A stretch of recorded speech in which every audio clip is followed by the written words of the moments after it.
Joining me now, our Marine veterans Stuart Scheller and Chad Robichaux.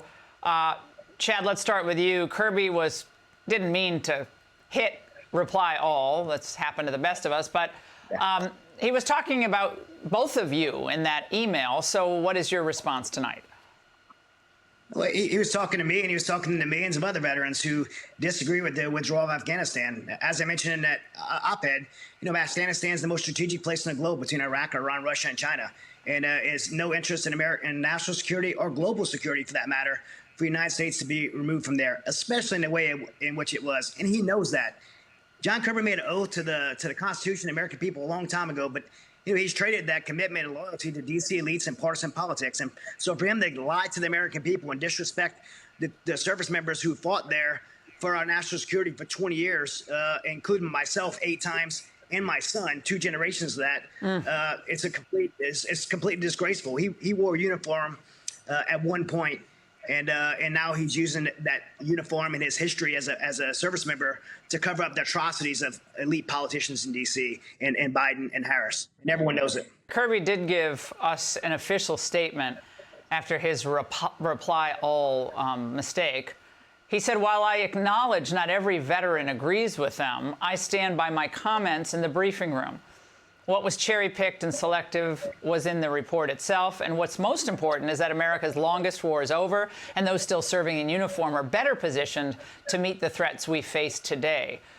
Stuart, Kirby's trying to obviously deflect for Kamala Harris. I mean, this is the political statement. Like, okay, we're better off than we were. Military's better off than we were, I guess, 4 years ago. Your response to his explanation of the reply all mistake and comments therein? Yeah, I'd say all of one stripe that he didn't respond to was veterans that are just objectively looking at the situation.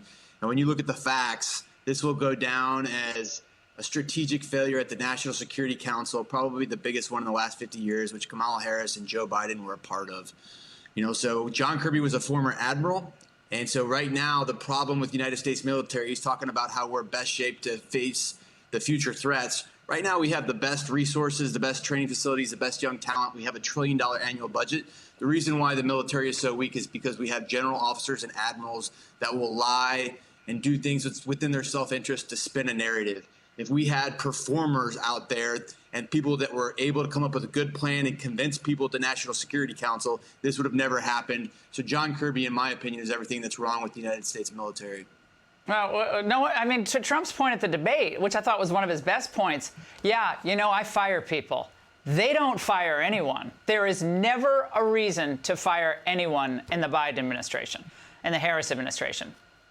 I thought that was devastating. Stuart and Chad, thank you very much. Hey, Sean Hannity here. Hey, click here to subscribe to Fox News YouTube page and catch our hottest interviews and most compelling analysis. You will not get it anywhere else.